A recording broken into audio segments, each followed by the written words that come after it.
boasting, joking too. Sipping and roasting is what we do. Light 'em up, drink 'em down. Whiskey and cigars all around. Cheers, y'all. Well.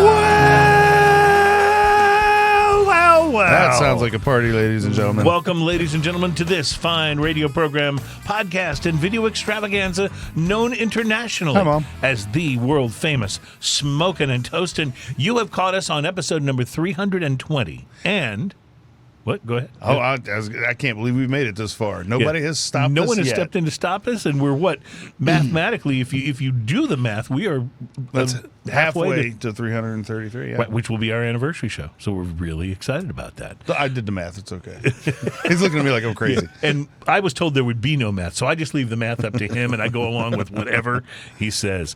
Welcome to the show. It is number 320, and our guest today, we are very excited to have, because he returns to the show for a second time, although he's now with a different company than it was the first time he was here, but he was a wonderful guest, and we are happy to welcome back from 46's Brewery, Blair Horler. Blair, welcome to the program. Thank you so much. It's so good to be back with you guys. I have so much to ask you, and I'm excited about tasting your beer, but I do have to stop for a moment and say that, Ian, as of the time we're recording the show, we don't know for sure, but we believe this will be the first syndicated radio broadcast episode of Smokin' and Toastin'.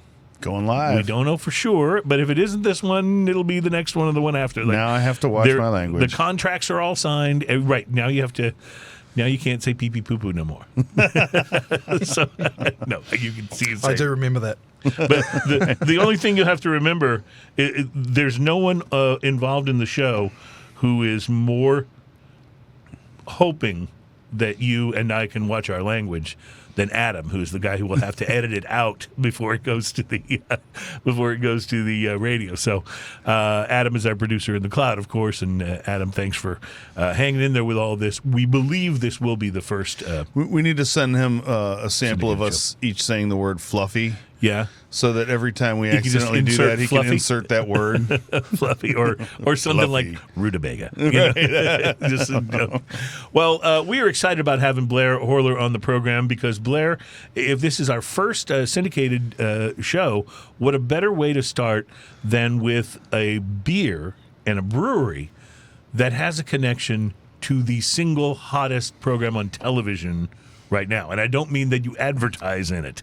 46's Brewery is, and I'll let you fill in the details, but at least affiliated with 46's Ranch in North Texas, which is also now, I believe, if I have my facts correct, owned by and featured in the owner of, the showrunner, the creator of Yellowstone and all of its various spin-off series. And in fact, there's going to be a 46's spin-off series that I believe it's later this year.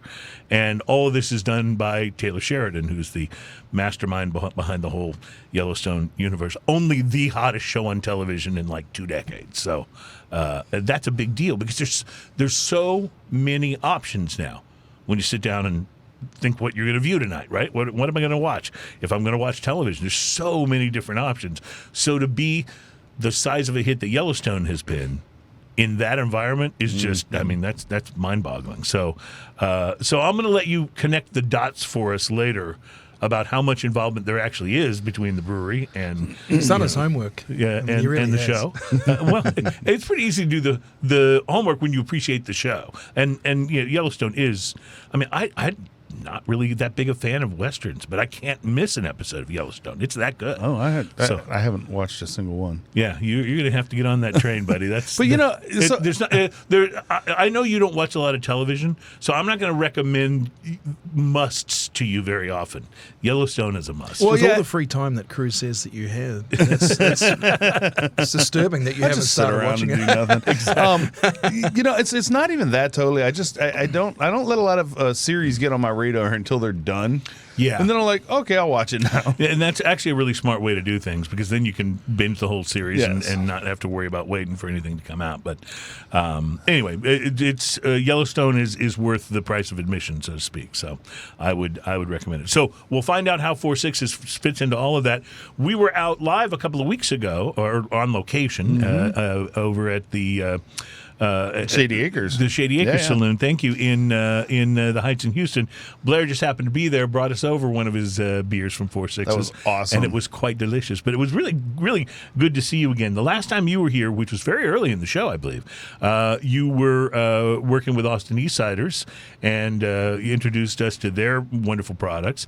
And so now you've landed at this place, which, if I understand correctly, I don't know how new the brewery is, but I know your distribution has opened up, because we're seeing it. We've been seeing it, lot of the places that we buy beer here in the greater Houston area. So we'll have plenty of questions to ask you about all of that, I promise. He was saying, we were talking before the show, and Blair said, "Oh, it's like 2 hours." He goes, "You want me on for 2 hours? What am I going to talk about?" I'm like, "Oh, don't you worry." Yeah, don't worry.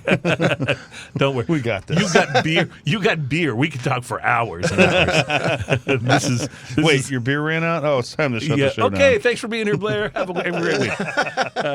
So no, we're really excited and already predisposed to like the brand because of the Yellowstone connection, but also because we've had some of it, and it's really quite good. So excited about all of that. It's been an interesting week, kind of a crazy week for me. Ian, what about you? Did you have a chance to sit down and smoke something interesting? I had my normal stop by Casa de Monte Cristo, hanging out with Tony and the guys over there. Tony being one of the guys in the lounge that's always there. And always has a lot to say. Tony's always around. Yeah, he's a lot of fun. Anyway, I was in there chatting with him while I was doing this. We were talking about music and Santana albums and all kinds of stuff. That was really nice. So so I walked in today and I picked up, and I think this has been out for a while. I don't know a whole lot about it because I didn't have time to look it up in between our conversation and everything else. But this is the H. Upmann 1844 Anejo. Oh, dude. It's a Robusto 5x50 Ecuadorian Habano wrapper, Pennsylvania broadleaf binder, and filler from Honduras, Nicaragua, and Dominican Republic. The appearance on this espresso brown wrapper, golden brown band on it, very classic H. Upmann band, you know. They're a very classy looking band, and they just kind of do the same theme in different colors and different things on it to let you know what cigar it is. It's nice looking. Leathery feel, veiny wrapper. Oily a little bit, firm overall, felt like a very well constructed cigar.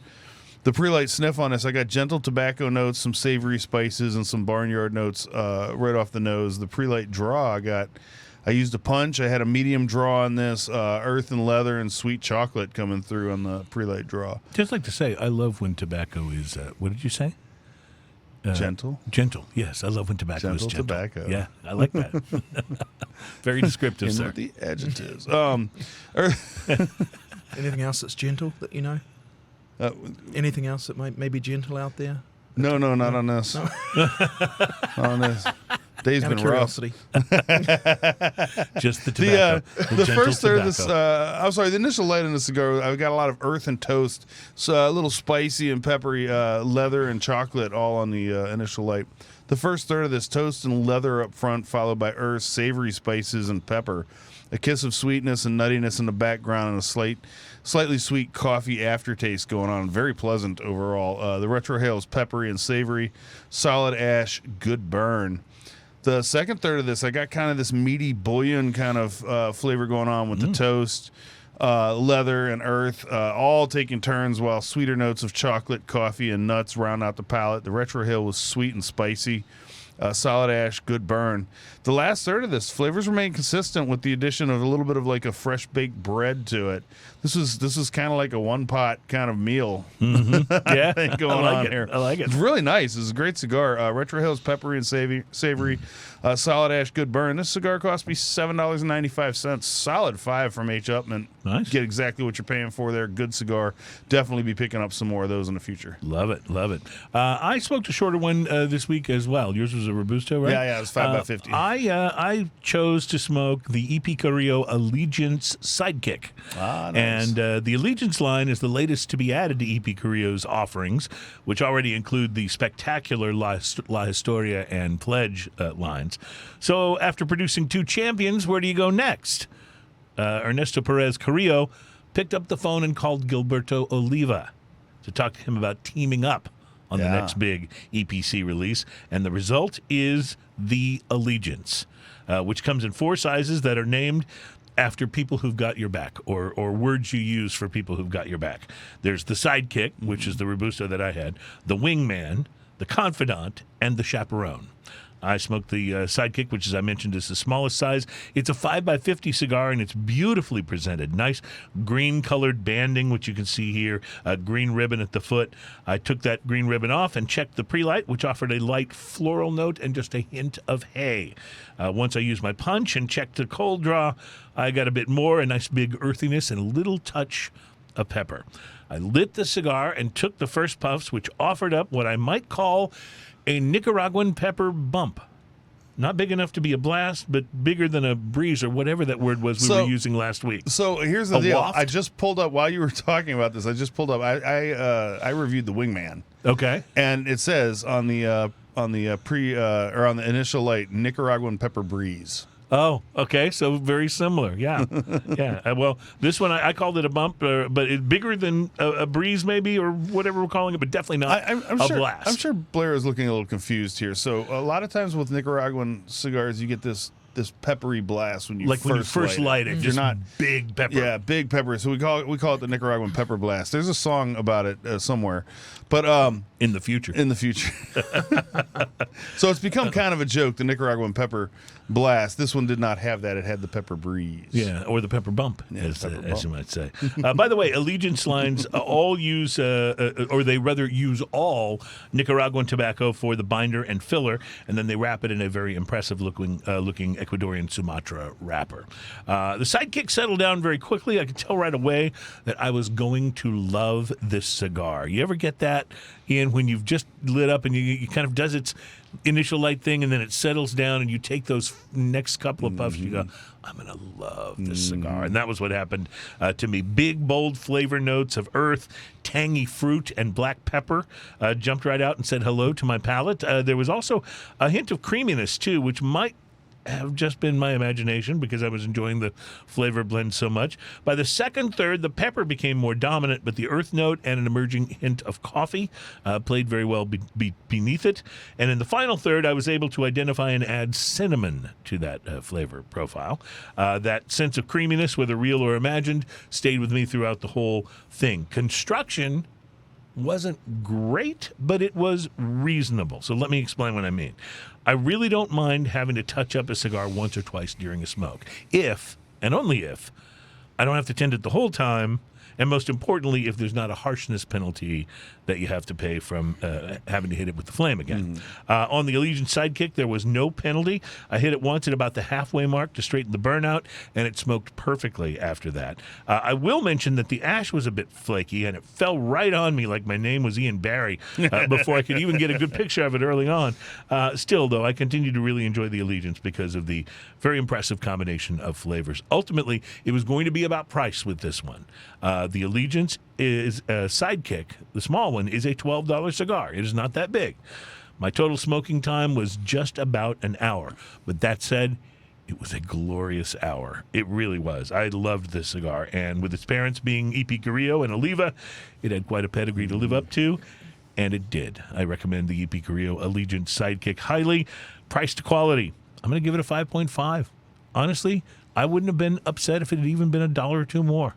So, yeah, go for it. So EP Carrillo. it's funny you say that because I had the Wingman, which was 6 7/8 by 54. Right. It was $13. Yeah. I gave it a 5.5. Oh, that's so interesting because I did not remember that. I promise you. In fact, I don't remember most of what you say I don't on the listen show, to what you say on the show. So that's kind of the way that we keep things in balance. I do put it on the show sometimes in the background just to create the mood, but I never listen to your part of You're it. talking about if you're trying to create a romance. Yeah, because my voice has that quality to it, apparently, or so I've been told. So it's Yellowstone time with 4-6's Brewery. We're very excited about that. Also to come on the show today, I haven't mentioned this yet, but we will be tasting, for I believe the first time ever on Smoking and Toasting, we'll be tasting and talking about a Japanese sake. Yeah, we've never done We that. have never done, of all the things, I mean, we've taken plenty of, like detours. We do the wine show. We've done different liqueurs. We've done all kinds of different things, but we primarily center on whiskey, tequila, and rum, because that's where there seems to be the biggest explosion in the spirit world. But yeah, there's all kinds of things. I'm thinking back, and I can probably count the amount of times I've even had sake on like 6 fingers. Well, I'm hoping that the one that I have here today is a good one. So I'm very, very excited about bringing that one out and having us try it. It was not an El Cheapo. There are some cheaper sakes, but this one I went ahead and invested a little in it, so we'll see. And sake's made primarily from rice, correct? Yes. So you suppose it's going to have kind of a Bud Light aftertaste to it? Or? I'm glad you said that. I'm hoping not, because it was $36, okay, for the bottle. And sake's not one of those things That was not a dig against sake. No, That was it a was dig not. against macro brew in general. It's Kanbara's Bride of the Fox Japanese sake, and I'm guessing it will not have a Bud Light aftertaste. But if it does, we'll be honest and tell you that, in fact, it does. We'll also be trying, of course, beers from the 4 Sixes Brewery with our special guest, Blair Horler. And we want to very quickly say thank you to last week's special guest, Abby Heim with Pink Boots, and Jill Root from St. Arnold Brewing. They were so much fun. Blast, It was really a fun show. So you got big shoes to fill this week, Blair. Hope you don't mind. You bet. Also on the program, we'll tell you about some cigars to watch for. The J.C. Newman Cigar Company is giving a new home to thousands of bats. We'll tell you about that story. And, of course, it wouldn't be Smoking and Toasting without an opportunity to do drinking news. And we'll have that again today. Our drinking news teaser headline is What Not to Do on a Gondola. You've been on a gondola, right? I have been on a gondola. Yeah. That's just a great word. Gondola. I'm excited to be able to say that word on Drinking News. Of course, I've been on a gondola in San Antonio yeah, and in Las Vegas. okay. Those are 2 good places to ride a gondola. Yeah. Never in Italy, but Yeah, right, exactly. I will mention, because we may have new listeners this week, this being our first syndicated show, that Drinking News is a segment we do later on the program. It has become, inexplicably, the most popular feature on Smoking and Toasting, the most popular segment we do.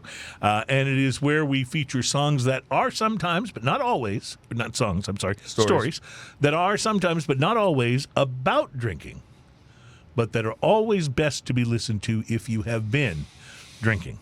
And sometimes it's both. So yes. we'll unless you listen to this while you're driving, and then don't do that. Yeah, exactly. And by the way, I'll just mention Drinking News often really good for doing that setting the mood thing that Ian was talking about earlier in the break. All right, so we're going to take a break. When we come back, it is Beer 30 with 4 Sixes Ranch. We're going to get inside the first bit of tasting and find out what's been going on with Blair Horler, one of our favorite guests of all time. So we'll be right back. And help me understand. Welcome back into Smoking and Toasting. Our program is all about craft beer, fine spirits, and hand-rolled cigars. It's show number 320. It is Yellowstone time with 4 Sixes Brewery, and you heard Ian cracking that first one open. That was nice and crisp. I don't know how many other shows like this that you've been on, Blair, but we are very proud of our almost $0 sound effect budget here at Smoking and Toasting. I wouldn't say. I mean, we spare no expense on the sound effects, because every time you hear a beer open, it's because we're opening a beer. I thought it was because an angel gets its wings. A beer has to be sacrificed for every sound effect we make. Well, and that's a sacrifice we're willing to be okay with, I think. Still coming on today's show, by the way, we told you we'd have info about some cigars for you to watch for, and we're also going to, if we have time, we'll get into this. 12 expensive whiskeys that are worth the splurge. So we'll see if you agree or if you've even had a chance to. 12 expensive whiskeys that the writers of this article say are worth the money, are worth the splurge. Because that's one of the things we always like to talk about here is like, it's not necessarily about being cheap, but it's like, if we're going to spend that money, is it worth it? Are we really getting our money's worth if we buy, one of the ultra super premium brands and shell out a lot of money for it? And in a lot of cases, yes, but maybe not every case. Some of them may just be overpriced. That's why we do price to quality. That's exactly right. Instead of exactly just right. a straight up review with points. All right, so Blair Horler with 4 Sixes Brewery, I'm going to ask you to tell us about how you got involved with 4 Sixes. But first, tell us about this beer that Ian has just poured. This is the lager, is that right? No, it's our Pilsner, yeah. Oh, it's the Pilsner, okay. So it is of the three that we have, it's definitely the lighter version or the lighter style. It's made with the SARS hops it's more of a Czech Republic style Pilsner. You know, we're leaning. Oh, in you're on right. I certainly get that on the first taste. It's not as much like that American Pilsner taste as it is that more German or Czech sort of taste. Very malt forward. Yeah, and we think you know it's almost your Gulf weather, easy drinking. Pilsner, wonderfully balanced, very crisp and refreshing, as I'm sure you are getting that right now. I love the beautiful funky hops right up at the front of this. And I say funky in the best, like funky like George Clinton, you know what I mean? Like funky in the like best really possible good way. funky, yeah. And because it's not your normal round, almost chocolatey tasting kind of hops that you get. It's got a bit of a different flavor, different profile to it, but it's very good. It's very German tasting. It really is, yeah, and that's what we were going for. Something that you know, obviously, you know, we spoke a little about your sake and the beer maybe that you associated closely. That's it references rice, and you know the Pilsner. You know, I think over the years has become almost a bland kind of category, and it's seemingly making a resurgence. It has been, I definitely. love it. Yeah. It's a little harder to make a lighter beer with good flavor, though. I think, right? It is, and Well, and isn't the process for a Pilsner a lot more complicated Involved, and time consuming than for an ale, right? exactly. So you know, we're thrilled with how it's. In fact, all of these, we're really proud of the beer that we have, and you know, as I said, the Pilsner is certainly got a wonderful taste and you know, certainly breathes a bit more life. We think to that category. It just makes me wish that back when I first started drinking beer, that beers like this had been around instead of the options being, you know, Bud Light and Miller Lite, and you know, because this is just so much more enjoyable, has so much more flavor. The hops that you talked about up front, I think it's a little bit malt forward. It definitely has that crispness that a German or a Belgian Pilsner would have. It's definitely in that family, but also, it's so light and drinkable. It also finishes with a slight sweetness and that hop bitter kind of crossing paths with each other right at the end of the palate. It's really interesting and leaves just a lingering sweetness, which I think is really, really pleasant. I would really agree on the enjoy it. lingering sweetness. Yeah, for sure. So, Blair, while Ian refills mine, let me ask you, how did you come to be involved with 4 Sixes? How did this come about? Yeah, honestly, got really lucky, Cruz. I was referred by a colleague in Dallas because 4 Sixes needed somebody for on premise and in particular national accounts, and you know, I had done that in the past in my past lives, you know, in the industry, and you know, interviewed for the role and managed to convince them to hire some idiot from New Zealand. And, I was going to say, it's so. I don't know if you could get more sort of like Texas-y than 4 Sixes in a brand. You know what I mean? Like, because it's the name of a ranch. It's like it's as authentic like boots in the dirt Texas as you could get. So makes total sense to hire the Kiwi. Right? Yeah. I think yeah, jeans and cowboy boots are the traditional you know, uniform that I wear, and I'm getting close to getting a belt buckle and a hat. Oh, so I'm almost finished. I want to see that. I want to see that. I have a big belt buckle. It's big and shiny and very ostentatious, but I don't wear it because I don't usually wear a belt. So makes it kind of hard to wear the buckle. You know what I'm saying? I have a few belt buckles. I have a big Texas one. I have an Iron Maiden one that's actually nice, oddly large. It's pretty nice. I bet that is cool. It is fun. We should do a belt I also buckle. have boots. I also have a few hats. Yeah, I have a hat. I don't have boots. I can rock them. Now, is it still is the rodeo still going on? I know it was. I think it just wrapped up. It just wrapped up. yeah, Okay, just wrapped we up. spent some nights there a couple of weeks ago as well. It was enjoyable. Oh man, yeah, we did. We played. My band played the cook-off. Oh yes. You We guys played were. a few nights in the tent, in one of the tents in the cook-off, and had a And you great wear your party. you wear your boots for that, I would assume. Well, I did the first night, which was kind of a mistake because there's so much walking from the back of the lot to where I needed to go. So after that, I looked pretty country with my hat on, but I had way more comfortable shoes. So, Blair, what last time we had you on the show, you were with Austin East Ciders. Right. Still enjoy their cider on a regular basis. What did you do? Did you go directly from one to the other? Were you with anyone else in between? No, I finished up at East Ciders and actually had an opportunity to start a bar and restaurant in Vegas with a business partner of mine, and he's a chef, and so he kind of took care of the restaurant side, and I helped out with the bar side. Since then, we sold it about 6 or 8 months ago. What was the name of the? It was called Sip and Savor Kitchen. Sip and Savor Kitchen. Yeah, no, we really know it was off the strip. Still. But it was, that's where all the finds are in Vegas. So it's off the strip. We thought it was a little gem, and he's a wonderful chef, and it was kind of a New Zealand, Australian, English kind of expat themed with fish and chips and pies and meat pies, that is, and that kind of stuff, and of course Fun. good beer, and we tried to find some beer that had New Zealand hops, which is becoming almost a category in its own these days. Yes, it is. So, That's right. By the way, just a little Vegas tidbit. The very best Thai restaurant in the world is in Las Vegas. It's in a rundown strip center. It's nowhere close to the actual Las Vegas Strip, and it's called Lotus of Siam. If you can get a table there, and you're going to Vegas, it is absolutely worth getting in a cab and riding through the somewhat seedy neighborhood that it finds itself in. That is some of the best food I've ever eaten in my life. Lotus of Siam. So check that out, and check out you guys' place as well, or your former place. Right? The former. It's now done. But I agree with you. Off the strip, there's so many good restaurants, and people don't really get to experience it. But absolutely, we enjoyed doing it, and it was certainly a learning experience. And for me, having sold it from sold beer for so long, or cider or whatever, it was nice to be on the other side of the fence and hearing the pitch from other sales reps and evaluating for myself. Kind of let you step up your game, I bet, right? Yeah, a little bit. It was enjoyable to listen to their pitch and see what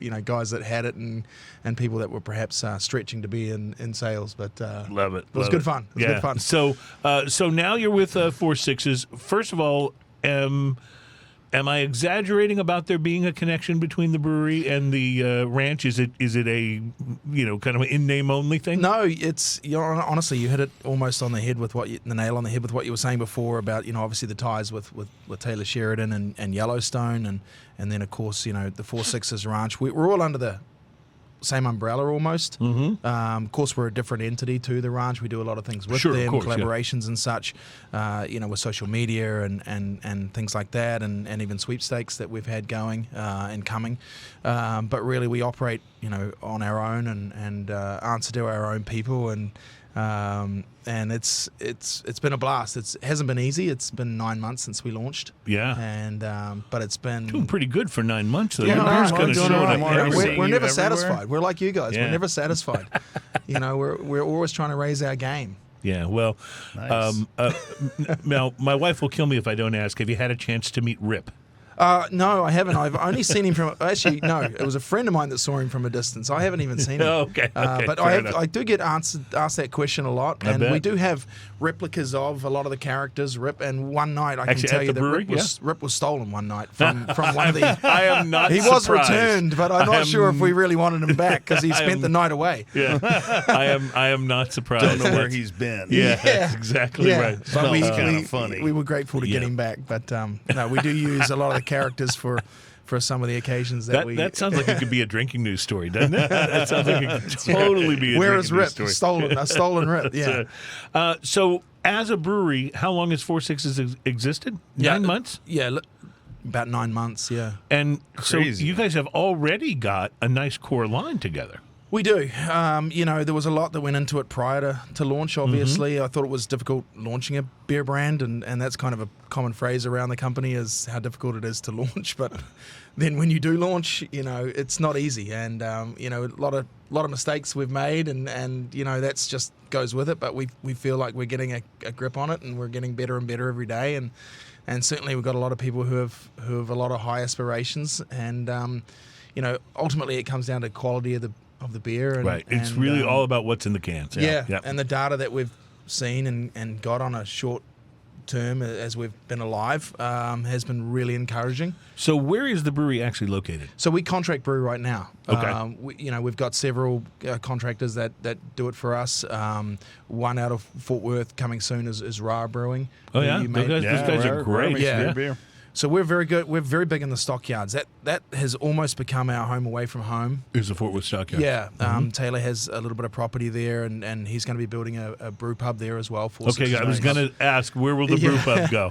And so that's going to be sense, it. Yeah. So that's. I mean, there's a lot of things in the works that are really exciting, and we're going to be fully national within a month, which is insane. Well, at least you don't have to worry about. At least you don't have to worry about him, running out of money. He's only like the creator of like the 6 or 7, top shows out there these days. I mean, there's Yellowstone, and then there's been a number of spinoffs. There's been I'm going to get the years wrong. 1883. And then 1943? 23. Okay, I get the years wrong. Both of which were spectacular. 1943 is with Harrison Ford and Helen Mirren. It's like an amazing show. And then there's the 4 Sixes spinoff that's coming later this year about the goings-on at the 4 Sixes Ranch. And then as if that wasn't enough, he's like also doing one of my like favorite shows of the last couple of years, which is Tulsa King, with Sylvester Stallone, which is brilliant. And then he does, and I haven't watched Mayor of Kingstown yet, but that's Taylor Sheridan as well. I've heard it's great. So not like he's going to run out of money anytime soon, because it feels like everything he is touching in the television world is just turning into gold. Yeah, absolutely. So I'm guessing he can open up brew pubs all over the place, and he probably will.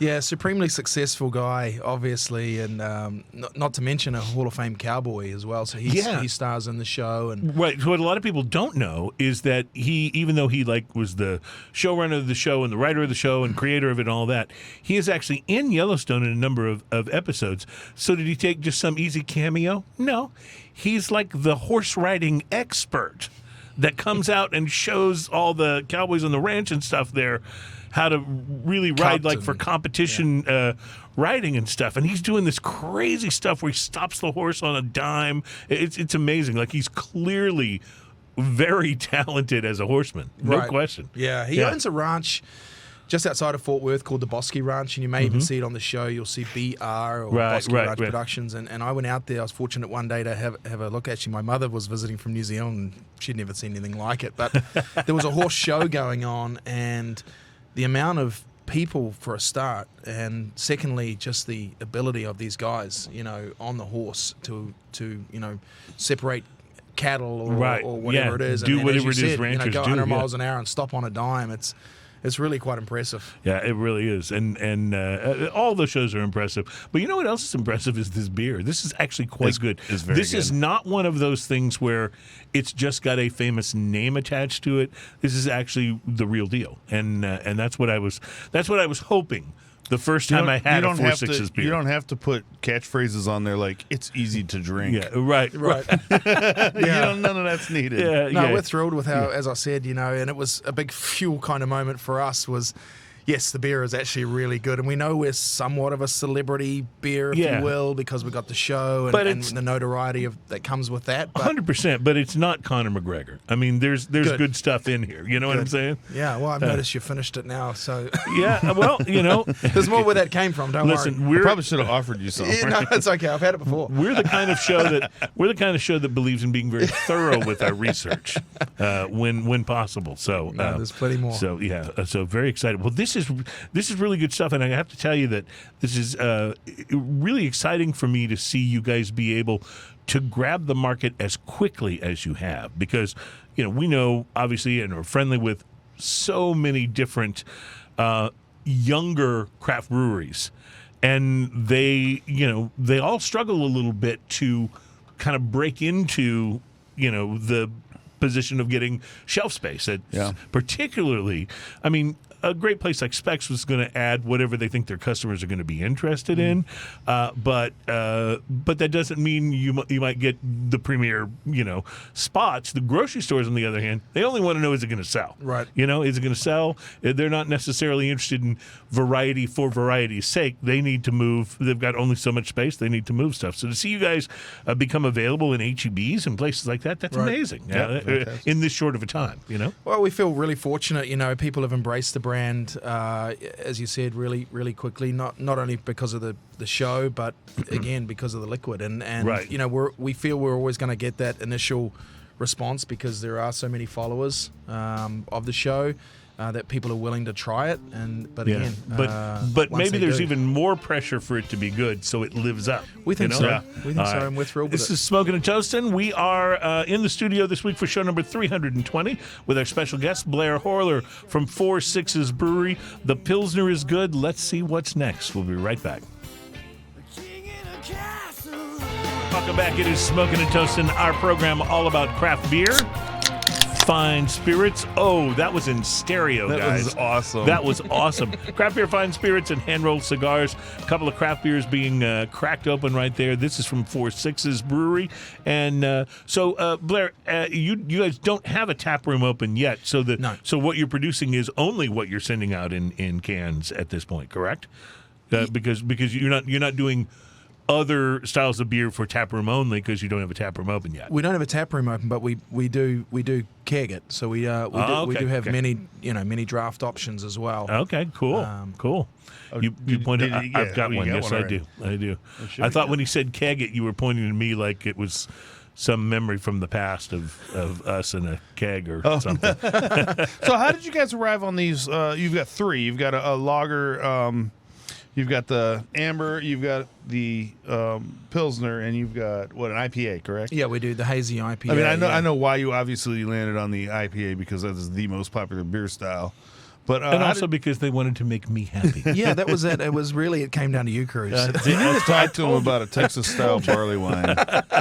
A Texas style barley wine. I'd be very happy idea. about that. Yeah. But this one is the amber, and I think this was the first of your beers that I had the opportunity to. I think we had this taste. on the I think show. we had it on the show. Yeah, absolutely. So, yeah, I'm interested to see what you guys think. It's been embraced a little bit more in the on-premise, more just for and listen, how I try to sell our 3 beers to an on-premise buyer is really, is there a category or style that you're selling a ton of, like the Pilsner or the IPA traditionally would be one of those two, and you need an additional, or is there something that we can perhaps fill a void? And really, that's why we're in a lot of places with all 3, and for whatever reason, those that have chosen one mainly have gone for the amber, probably about 60% of the time. So, and across the board, all 3 sell the same, which is really encouraging as well. Interesting. So they're all kind of neck and neck. It's in 34, 34, and 32%. That's across crazy. which is Holy nuts. cow. I will tell you right now. Because usually most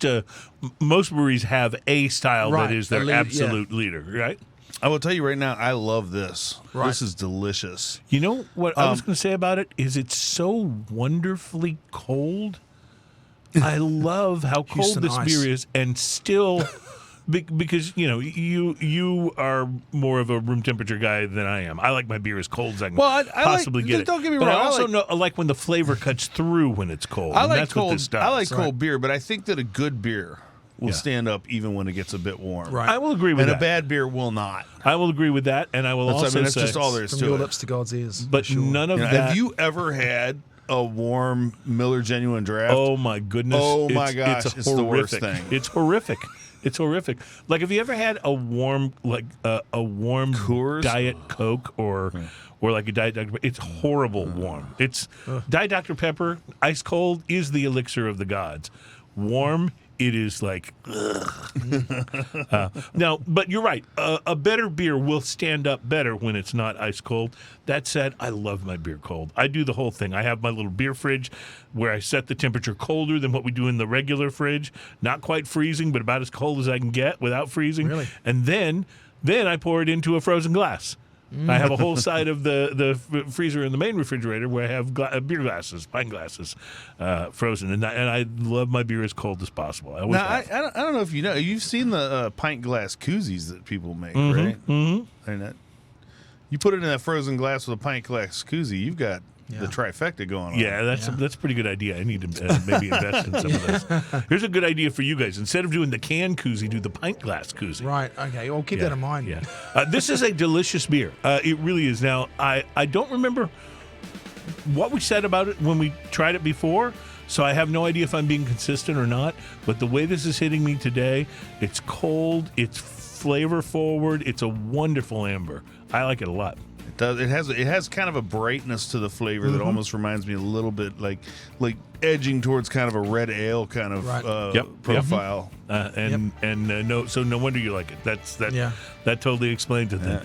All right, we have to take a break. We will be right back. Still to come, drinking news. We'll also talk about 12 expensive whiskeys that are worth the splurge, and we have more to try, including sake and more beer from 4 Sixes. We'll be right back. It's Smoking a Toast. Welcome back, my friends. It's Smoking a Toast, and our program is all about craft beer, fine spirits, and hand-rolled cigars. I love those things. Yes. Show number 320 today, Yellowstone time with 4 Sixes Brewery, but we're also going to do a little a thing that I don't think I've ever done before on this show, which is do a sake tasting. So we have a Japanese sake we'll be getting to here on this segment that is called... It's from Kanbara, and it's called Bride of the Fox. I don't know what any of that means. I don't know. In fact, I honestly don't know that much about sake. I don't know whether it's, whether these kind of names are commonplace. Underneath Bride it of the says Fox. Jumani Jinjo. Yeah, which I think Ginjo. I think that means some kind of a board game, and Robin Williams was in the movie, but I'm not sure. It could be something else. It could totally be. Maybe it was The Rock. I don't know. Shogun? Yeah, maybe. I don't know. What was the movie where Tom Cruise had the little hair ponytail in the back? Samurai? The Last Samurai. Filmed yes. in New Zealand? Yeah, that was from New Zealand. Oh, you better believe it. Now, see, I know obviously the Lord of the Rings movies were filmed in New Zealand, and they were beautifully done. So I've always wanted to go to New Zealand. I'm totally honest. I really am kind of fascinated by the country and some of the music that comes out of there, and I'd love to go, but I don't know if I could sit on the plane for that long. I really don't. How I'm long just is a that little plane ride? claustrophobic. It's a journey, It's a long ride. It's direct from Euston too, and Dallas, but it's 15 hours or so. But it's worth it when you get there. That's a lot of hours. That's a lot It of is, plane but ride. you can have a couple of pops on the way, and Okay, I'm down with that. and then you. Yeah. drift I mean, off for to sleep. 15 hours, you can start off good and toasty, With the, sleep it off, Yeah. And get Go good again. toasty again. Yeah, you could a breakfast version. I think that's absolutely something you can do. By the way, a few cigars to watch for. The Room 101 Daruma, which has not been made for many years, Yeah, I remember is that one. back in production. It'll be back into the market by next month. It was first released in 2012 and previously made in Honduras and distributed by Davidoff of Geneva. It was an offshoot of the regular Room 101 cigar, which at the time was owned by Matt Booth, who's one of Ian's biggest fans. Yeah, he's one of your biggest fans. Matt Booth loves you.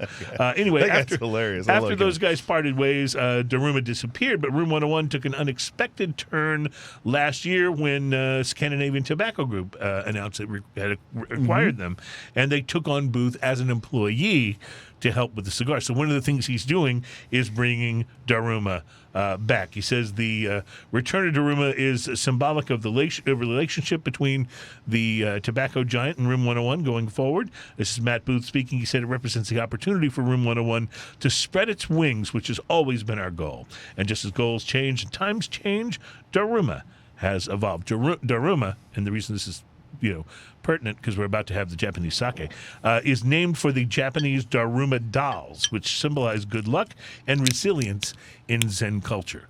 I think what exemplifies good taste in Zen culture is probably a really good sake. So we're going to try one here now on the show. Now, I'm by no means well-versed in sake, but I have really enjoyed some before, primarily like when I'm eating sushi or out having a really good Japanese meal of some sort. That's when sake seems most appropriate, but it's also going to be really good just all by itself. Like I said, I think I've only had sake like 5 or 6 times in my entire existence. I dated a girl once who was very much into sake, so had it, on a few of those dates, but it was not not something I've gone after regularly. So, we good? One more, okay. So this is going to be interesting. This was so just by comparison, sake is like wine in the sense that we will want to drink this today. This won't be as good. You have to finish it as good tomorrow. So, or like wine or like a liqueur almost, right? Right, exactly. That you don't want to save it. You don't put the cap back on and then have it again next week. Right. But that said, this bottle cost me about $36. So use that as your. It's incredibly interesting on the nose. I don't know what it is, but it's interesting. Well, you're right. It's interesting. It's almost funky. It's got a weird stone fruit kind of thing going on the nose. I was about to say it reminds me of like a saison almost on the nose. See if it talks about the fragrant. It says profile is fragrant, crisp, and pure. Yeah. Almost get like a apple-ish. I totally got your stone fruit, by the way. That once you said it, that immediately checked that box for my brain. But and it's really interesting. It's like a higher percentage wine kind of thing. This is almost a champagne flavor in some ways. There's apple, like apple pops out in my, and it's the flavor I know. So if it's not apple, I don't know what it is. It's close to it. So it says Kanbara, Bride of the Fox, sake, and then it says grade, Junmai Jinjo. I don't know what that means, and if I'm slaughtering it, somebody forgive me on that. Profile is fragrant, crisp, and pure.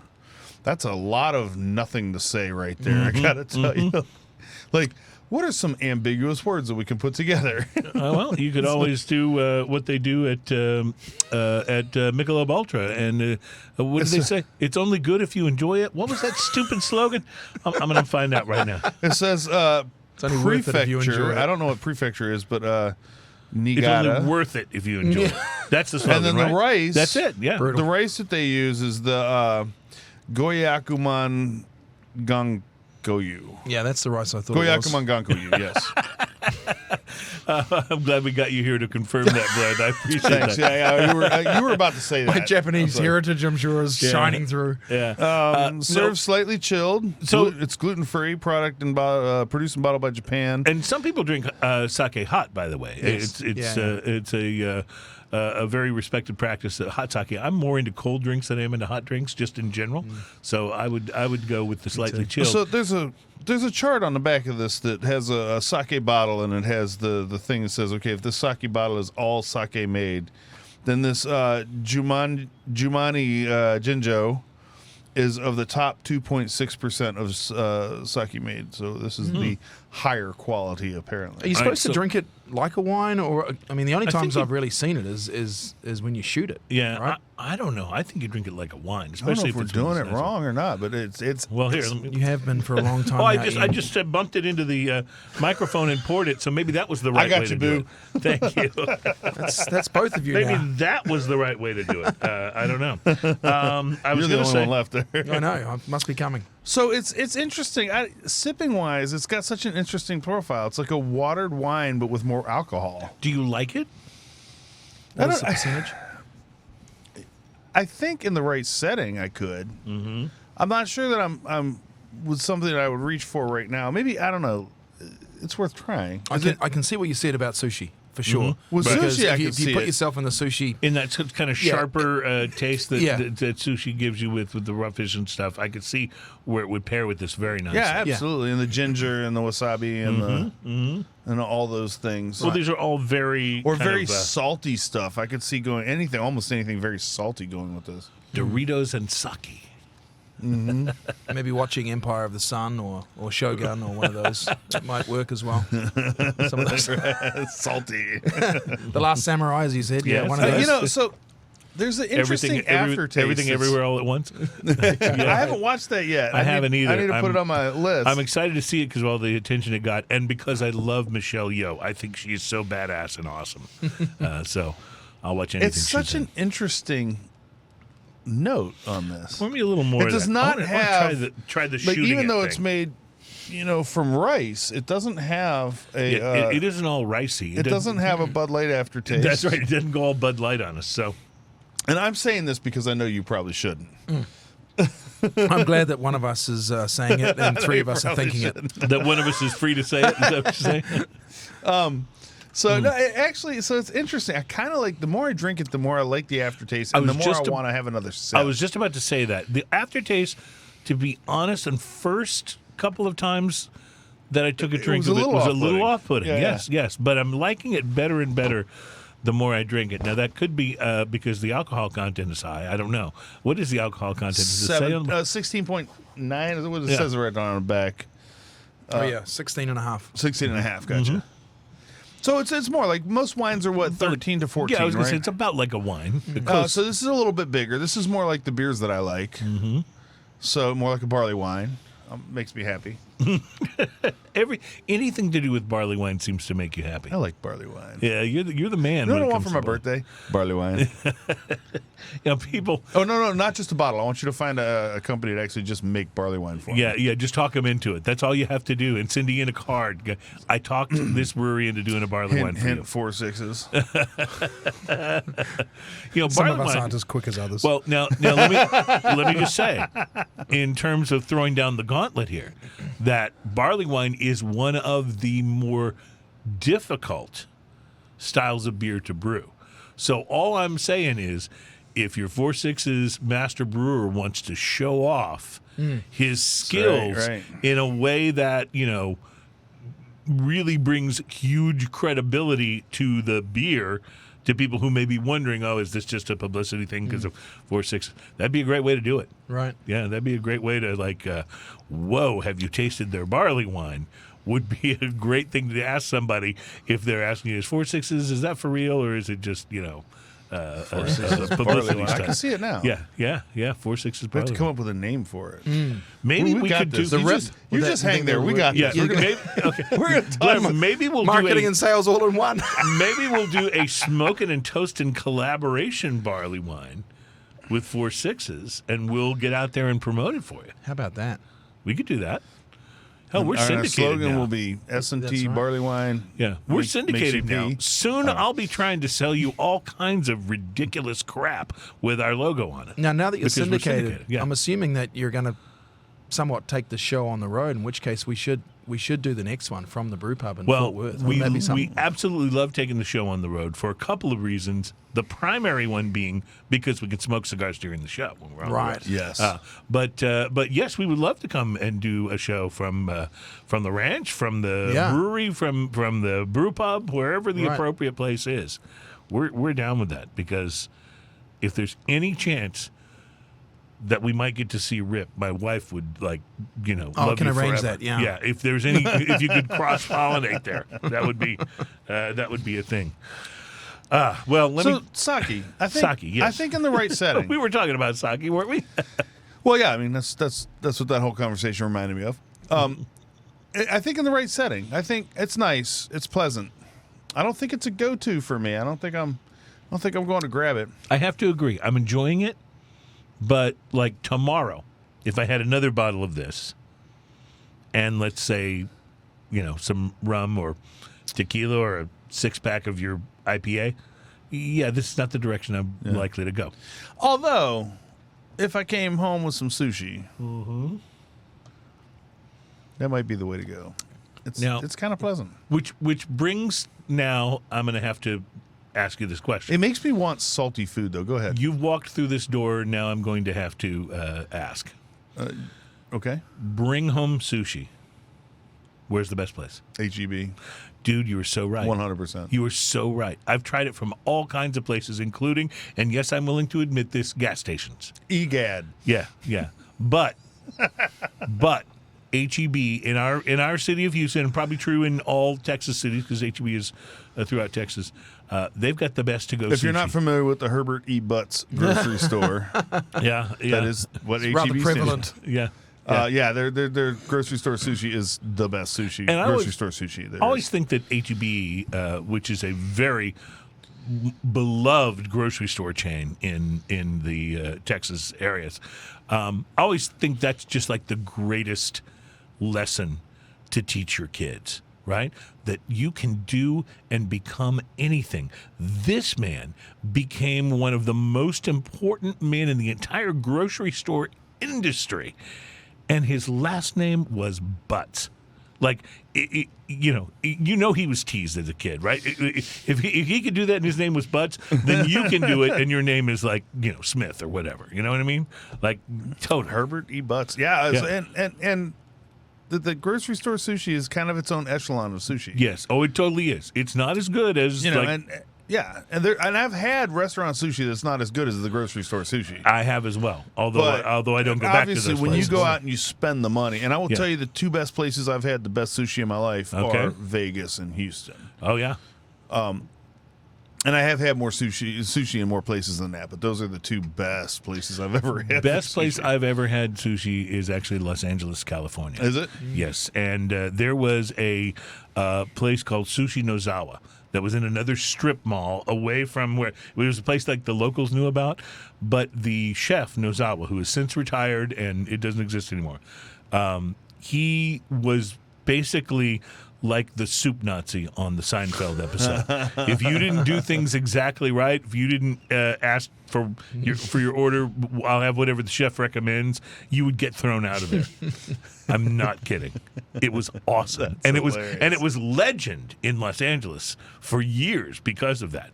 I remember telling my friend Gwen Murphy about it, who was traveling for her job at the time, and she wound up in Los Angeles. And I remember her texting me going, "I'm in Sushi Nozawa. I just saw somebody get kicked out." It was like the greatest thing ever. So anyway, but I don't know how we got off on sushi. Well, it's because we're drinking sake. This would be good with... yeah, it's not my go-to. This is what I want to sit around and drink. But I think with the proper food, and sushi is the obvious choice. I think it'd be great. You're not going to serve it at your Super Bowl party next year, Ian? Which I didn't get an invite for this year, by the way. I was rather disappointed. Doesn't have a Super Bowl vibe to it, does it? It is, however, Super Bowl. It is, however, Bride of the Fox. So we need to remember that. Fox. That's a pretty amazing name, right? Yeah, it kind of is. Well, all right. I think the it's Fox good. is the man. I think so. Okay. So it's an older man marrying a younger woman. Is that the Bride of the Fox? Yeah. An older woman would be cougar, so the Bride of the Cougar would be an alternative lifestyle thing. Yeah. And that's okay too. Is that a thing? I'm not judging. It could totally be a thing. Could totally be a thing. Oh, okay. So I'm wondering how we got here. I'm not unhappy that we're here. I'm just wondering how we got here. We are Smoking and Toasting. Our program is all about craft beer, fine spirits, and hand-rolled cigars, and sometimes a whole bunch of other things. And we will take a break here in just a moment. And when we come back, we have drinking news, and we have more beer to try. You saved your IPA for last, didn't you? It was a strategic move. Yeah, well, it was good for me because I know you've had it before. I've had it, and it's wonderful, and we'll get into talking about why it's wonderful coming up in our next segment. It's Smoking and Toasting. Our program is number 320. That is almost exactly halfway to 333, which will be a big works out. Anniversary show, and we'll be right back.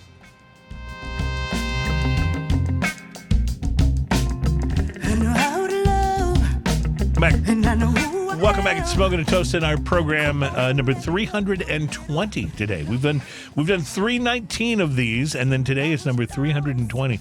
That is a lot of beers, my friend. Man, that is. And you know what? I'm still not entirely sick of you. It's only because I show up with beer. And we invite guests on who show up with beer. I mean, dude, I love that. Are we going to do the simul crack again? You do the simul crack? We're gonna let Cruz count us off. We'll pour this, and then we have to do drinking news. So let's get the simul crack ready. 3, 2, 1. Crack. That was good. I honestly think I heard one in one ear and one in the other. I don't know if it was that's full two stereo beers like right that. there. I love that. So now we're going to be tasting your IPA, which I can already tell you I'm a big fan of. So I'm excited about this. Yes, excited about this. And so you guys have 3 beers in your line right now.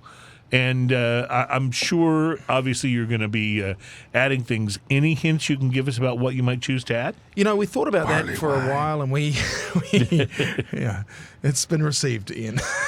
Message received.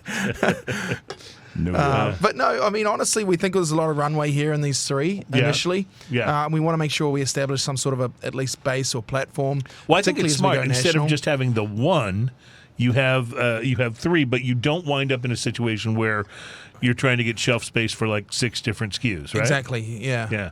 Yeah, that makes a lot of sense.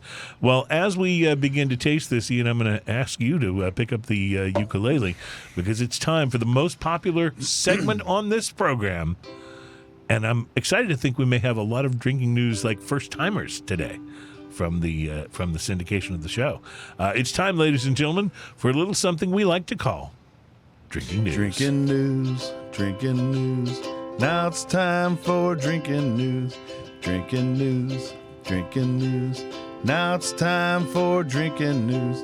A Florida man with one arm said he had a gator for a pet. When asked about his absent arm, he said, I had to take the gator to the vet. drinking news, drinking news. Now it's time for drinking news. Cheers, y'all. And that totally worked, by the way. That was awesome. That was awesome. All right. Drinking News, remember, is our segment of the show where we bring you a story that is sometimes about drinking, but even when it's not, it's always a story that is best enjoyed if you've been drinking. And in today's Drinking News, we're going to focus on education. Specifically, we'd like to pass on some guidance that you might find helpful should you find yourself in an interesting drinking-fueled predicament. Ladies and gentlemen, let me welcome you to another special edition of Drinking News, What Not to Do.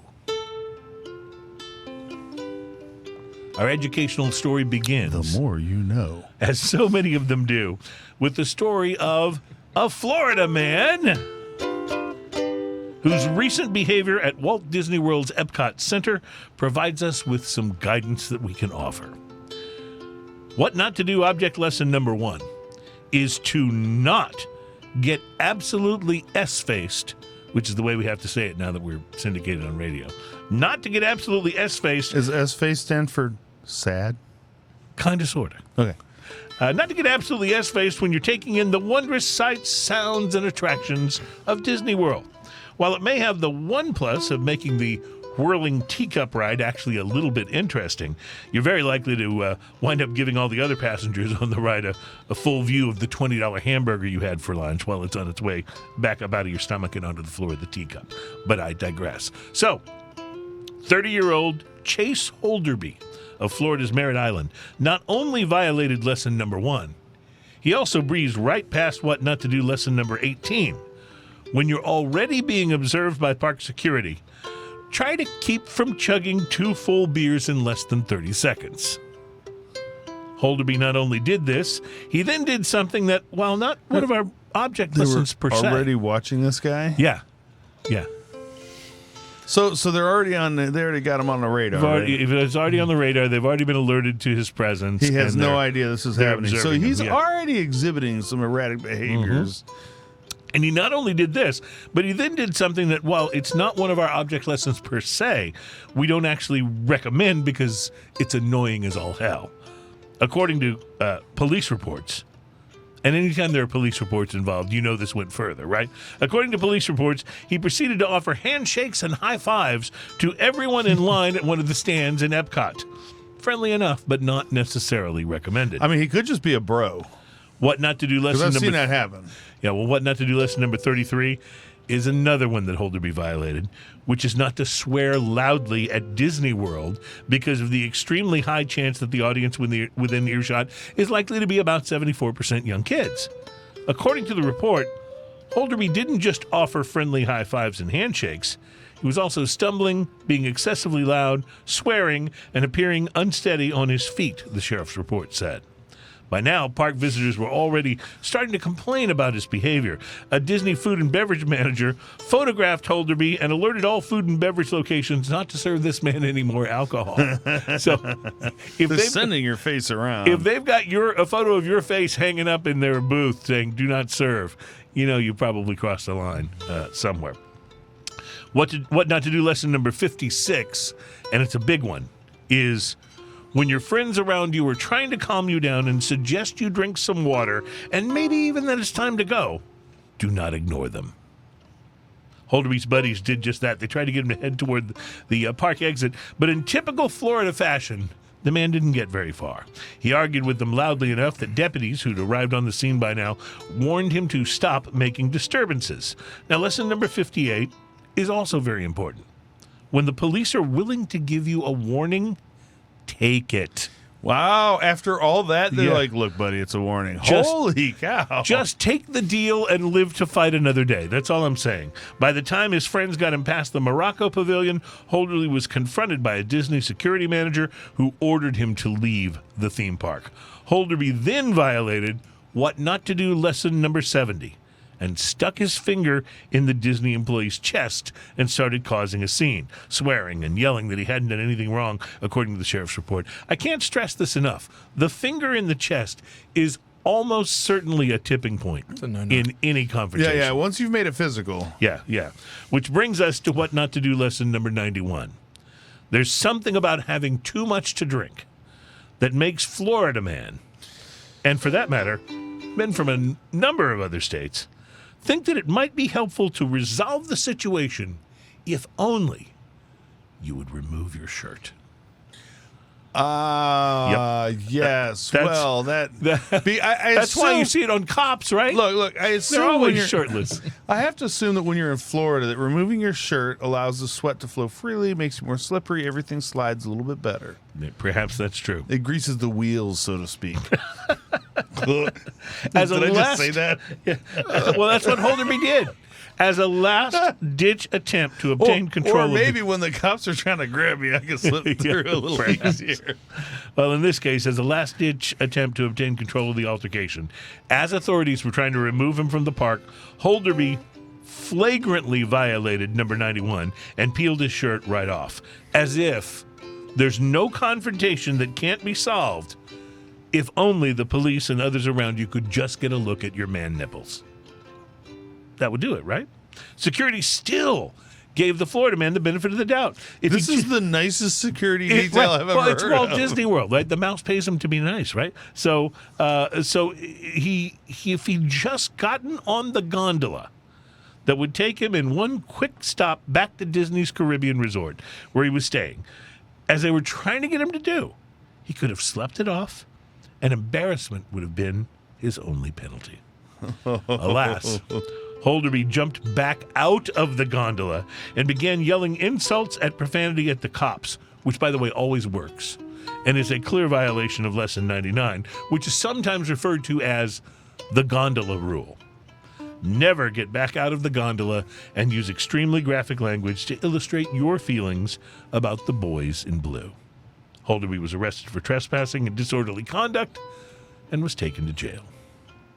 Reporting live from the gondola at Disney's Epcot Center, where at least Holderby didn't violate what not to do rule number 101, which is do not take a dump in any gondola or ride car. But apparently some little kid just did, so my name is Cruz, and that is your... Drinking news, drinking news. That's our time for drinking news. Cheers, y'all. Can anyone explain to me why that's become the most popular segment on the show? It's the song. Ukulele. I think it is. Ukulele, You're yeah. right. It's the ukulele. Thank you. You cleared that up for me, and I appreciate it. In one word. Yeah. Okay, so this IPA from 4 Sixes, it's called Hazy Session IPA. So does that mean it's a fairly low ABV? Oh, it's 4.8. Yeah, deliberate as well. Yeah. We felt that, the IPA movement of 8 to 12 to 38 to 96%, those days are becoming long in the past, and that Yeah, I don't IPAs are becoming increasingly enjoyed by the masses. Right. That's very true. It is often the first place that people go when they make the jump from, macro beer to microbrews. Right. And so, we redesigned ours, for that reason of, it's a session IPA, right? So the idea is that, there's rebuys involved, and it's not, the majority of those that are 8 to 10 to 12%, really it's difficult, even myself, I find it really difficult to drink more than 3/4 of a pint, right? Sure. And certainly don't want pint number 2. from that. It doesn't suffer from that. And what we wanted to create was something that at least was, just as enjoyable, but it didn't have that heavier feel to it. And Well, to me, I find by the second 120-minute IPA, Yeah. that I start to get a little bit of a cloying taste. Yeah, it can happen. It can happen. Liquid diet.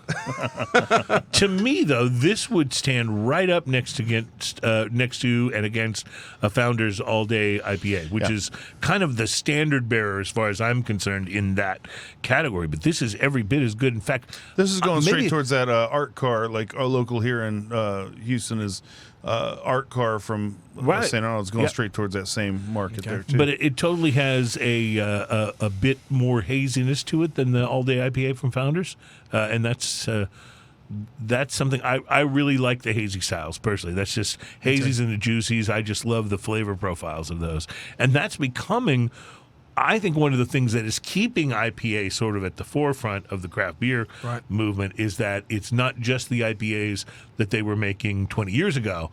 It's this whole hazy and juicy trend has evolved towards a lot of different flavors, a lot of different tastes that have captivated, I think, quite a few people. But this is very, very good. And I remember how much we loved this when you bought it for us out when we were live out At Shady. Shady Acres, Acres. Yes, thank you. I always think Shady Acres sounds more like a rest home than a bar. I think that area. I think that area of the Heights great was place it is, actually too. called Shady Acres. Yeah, I think it may be. That was the It may old be. Is name. that like a cemetery in the area? Shady Acres? Does it sound like it? I don't know. But anyway, I love that place. It's a great little place. And they were kind enough to let us come out there and smoke cigars. So we had originally planned to have a guest for that show, and we got a cancellation from the guest, but we'd already booked the location. So we said, let's just go out on our Let's own. do And it. we'll smoke, and we'll maybe go back when the guest can reschedule.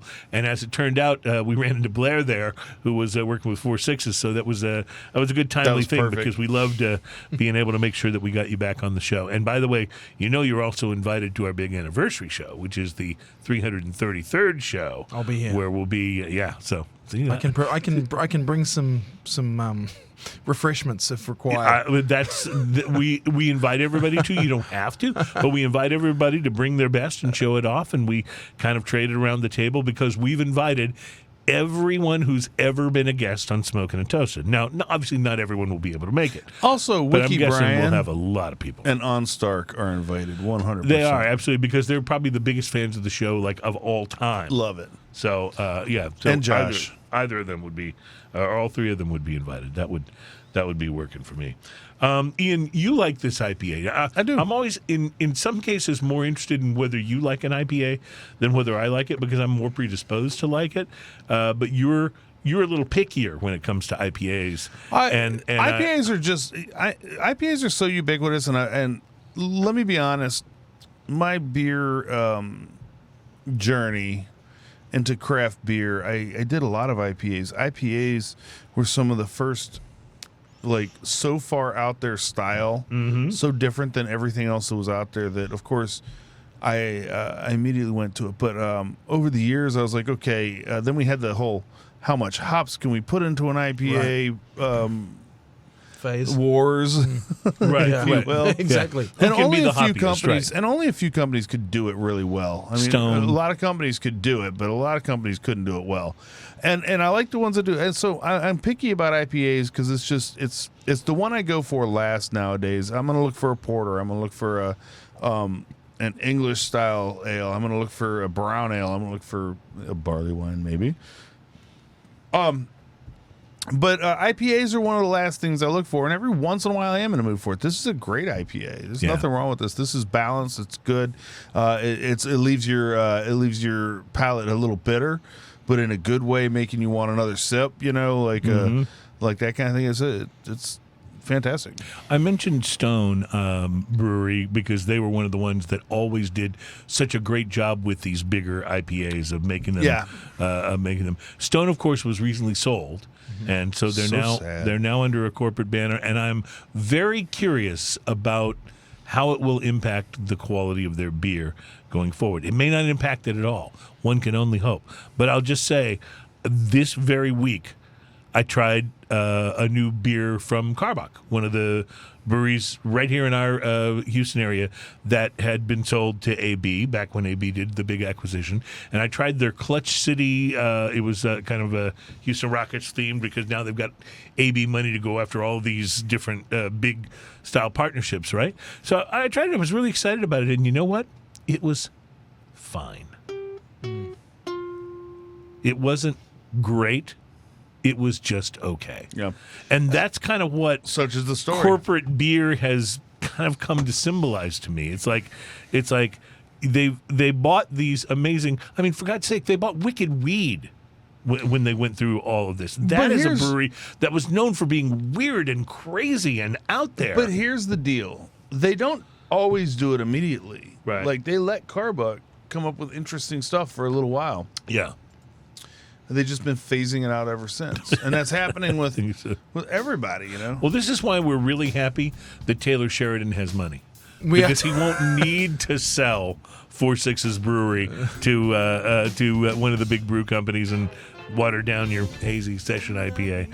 That's all right, great. So, all right, we'll be back to wrap things up. This is Smoking and Toasting, our show number 320. Our guest, Blair Horler from 4-6's, The Ranch, and the Brewery and the Beer, and we'll be right back.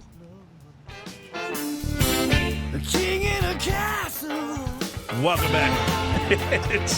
It's Smoking and Toasting. We love this beer so much that we're asking for refills during the break, and being Please, sir. being the Can I awesome have some more? being the awesome Kiwi that he is, Blair took care of us and opened up more beers. Is kiwi offensive? No, heck no. Yeah, no, it's, yeah, it's well, not. what It's is not. offensive? When 'Cause I it's, need to it's figure out usually what the Aussies that are offensive because it's preluded by a word that really can't be spoken on syndicated. So radio. it's something Kiwi. something Oh, Kiwi. you're a something Kiwi. Oh, okay, gotcha. Yeah, gotcha. yeah. Yeah, but it's not Those derogatory. rascals from our neighbors to the It's not west. derogatory in and of Kiwi? itself, right? No, it's more of a See, compliment. I love the progression of A words. blooming kiwi? Yeah, Yeah. Something like that. A bleeding No. kiwi. I love the progression of words, though. How words become the correct thing to say about a particular group of people. And then over time, people who are hateful toward that group will use that word in a derogatory way, and eventually the word becomes like Derogatory no good. then, Like yeah. for example, so let's use this word, retarded, right? So there was a time when it was not derogatory to describe someone who has what we would now say like special learning needs, disability or learning special disability, need, yeah. right? You would call them retarded. Retarded simply meant that their growth or their development had been in the classic sense of the word retarded, right? So I teach music. yeah. I tell kids that there's a retard at the end of the piece. Well, there you go. Yeah, and they look all at me laugh.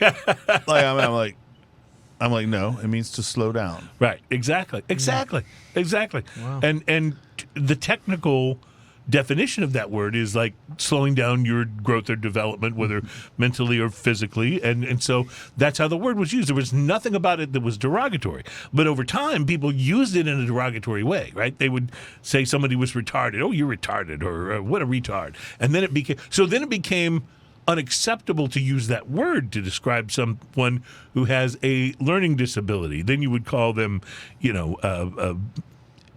impaired. So, well, isn't that just as bad at the root definition, right? But this is how things work. Things are okay until they're used for long enough in a derogatory way that they then become synonymous with the derogatory, and we have to move on to another word. What I'm saying is, all you haters, stop using up all our words. That's what I'm trying to say. Well, I think it's a long time before Kiwi is going to be derogatory. Okay, good. I There's hope definitely so. a sense of pride to be called a Kiwi. Good. Yeah, no, I hope so. I love it. The beer is really good. All three of the beers are really good. I'm absolutely in love with your hazy session IPA. I'm totally about the amber. The hazy's nice. The amber is This is going to be a regular in my beer fridge. So, And that's a common consensus, by the way, is, Yeah. when we, and before we launched, we, of course, got expert opinions, if you will, across distributors in Texas. I don't remember getting that email. Yeah, no. We would always what, ask across the room, what... Well, my dad told me when I was a kid growing up, he said, never worry about being an expert, he says, because an X is a has-been and a spurt is a squirt under pressure. So... So there you go. I'm sorry. I interrupted you, Blair. You were doing a fine job. No, it's just, as I said, we would get 40, 60, 80 people in a room, and at the end of the tasting, we'd ask them, well, which is your favorite, and it would be roughly a third. That's so cool. And you mentioned that your sales are kind of the same way, right? Which was it's really bizarre and something we're thrilled about. And honestly, I'm not a big IPA guy. Yeah. But you do like your. I think that of the things that we have, that's my favorite. And that's so cool. And that's what I love about it. And it's funny, whenever I've pitched to some people who have said, no, I like your Pilsner and I like your Amber, but stop, I'm not an IPA guy. I've always said, I wasn't either. Please, Please try it. Yeah. And they've really reacted in a positive way. So. And I'll give you the other side of the coin, which is I am an IPA guy, and I like a lot of the kinds of IPAs that Ian would say not for him. I really like, but this as an IPA guy, I can tell you, I'm really nuts about too. So you get it from kind of both sides of that coin. Good. Which is a pretty good thing. For sure. So anything you can tell us about what happens next in Yellowstone? I know you can't. I just had to ask. Yeah, I've got a couple of spoilers, but I probably shouldn't put them on. We're just excited about the 4/6 show that's coming eventually. Of course, there's rumors out there of who's going to be the lead for that. Yeah. And he's a Texan, as you know, went to UT, and that's him. Eminem, is it? Is that? Yeah, that's right. Eminem's. Love me some McConaughey though. So, all right. We don't really get too much, ahead of everybody else in terms of what's coming down the pipeline. We just get told that it's coming, and of course you can see in Yellowstone this season that it's slowly starting to go back to Texas, and perhaps that's where they're going to send Rip and others. Of course, we're all hoping that because of the monstrous star that Rip and Beth and those guys have become, and of course to be filmed at 4/6 is incredible. But we're just thrilled to be a part of it, and know that our beers are going to be on the show and enjoyed by many. And Ian and I are just happy that you brought beer, so it all worked out really well. Brett Horler with 4/6. Thank you so much for being here. We enjoy pleasure. hanging out with you and drinking beer with you. And Ian, it's been good to see you, my friend. I hope you are doing well, and I offer you and everyone else a goodbye toast. Have a great week, my friends. We'll see you next time. Cheers, y'all. Cheers, y'all. Thank you.